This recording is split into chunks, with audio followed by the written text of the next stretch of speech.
یہ حدیث پاک دیکھیں کتاب التوحید کی ہی، یہ حدیث پاک حضرت سیدنا ابو موسیٰ اشعری سے ہے، کہتے ہیں کہ ہم لوگ نبی کریم علیہ السلام کے ساتھ کسی سفر میں تھے، فَقُلْنَا إِذَا عَلَوْنَا كَبَّرْنَا، ہم لوگ سفر میں تھے اور چلتے چلتے جب حضور اونچائی پہ چلتے نا تو حضور تکبیر پڑھتے تھے.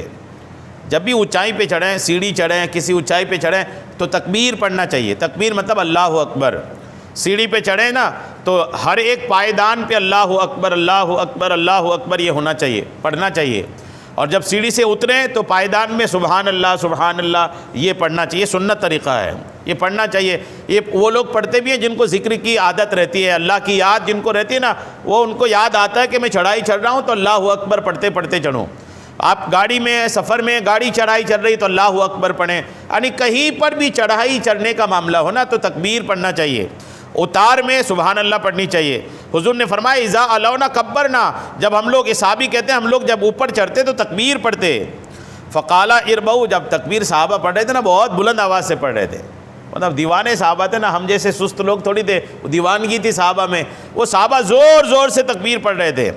جب وہ زور سے پڑھ رہے تھے نا تو آقا کریم علیہ السلام نے فرمایا اربعوا علی انفسکم فانکم لا تدعون اصم ولا غائبا. اللہ آقا نے فرمایا سنو اپنے آپ پر رحم کرو، تم اس کو پکار رہے ہو جو گونگا بھی نہیں ہے اور غائب بھی نہیں ہے. تم ان کو پکارو، وہ تمہیں سنتا بھی ہے اور تمہیں دیکھ بھی رہا ہے، تمہارے قریب بھی ہے. الحمدللہ. یہ تو بڑا مطلب مزہ آ گیا کہ آقا کریم نے فرمایا کہ بہت زور سے نہ چلاؤ بلکہ دھیرے سے ہی کرو، اپنے آپ پر بھی رحم کرو. سفر میں ہو، جہاد میں جانا ہے اور تھک جاؤ گے ایسے ہی تو کم سے کم یوں کرو کہ سمجھو اس بات کو کہ جس کو تم پکار رہے ہو وہ سنتا بھی ہے، وہ دیکھتا بھی ہے، وہ تمہارے قریب بھی ہے. الحمدللہ. جب رب کو آپ پکاریں نا تو آپ تصور کریں، خیال کریں، فیل کریں کہ رب آپ کے پاس ہے. تو وہ جو رب کے پاس ہونے کی جو فیل ہے نا وہ الحمدللہ وہ آپ کے ذوق کو بیدار کرے گا، شوق کو بیدار کرے گا، آپ کی حاضری کو بیدار کرے گا. پھر آقا کریم نے فرمایا وَأَنَا أَقُولُ فِي نَفْسِي لَا حَوْلَ وَلَا قُوَّةَ إِلَّا بِاللَّهِ. یہ جو صحابی تھے نا ابو موسیٰ اشعری، یہ اپنے دل میں لا حول پڑھ رہے تھے. کس میں پڑھ رہے تھے لا حول؟ دل میں، دل میں کہہ رہے تھے لا حول ولا قوة الا باللہ. دل میں کہہ رہے تھے. یہ بخاری کی حدیث صاف صاف کہہ رہی وَأَنَا أَقُولُ فِي نَفْسِي لَا حَوْلَ وَلَا قُوَّةَ إِلَّا بِاللَّهِ. میں اپنے دل میں لا حول ولا قوة إلا باللہ کہہ رہا تھا. جیسے میں دل میں کہہ رہا تھا نا تو اچانک میرے آقا میرے قریب آئے. فقال علی یا عبداللہ بن قیس قل لا حول ولا قوة الا باللہ.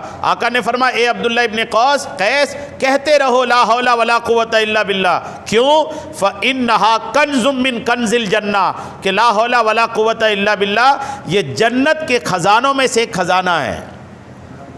جنت کے خزانوں میں سے ایک خزانہ ہے.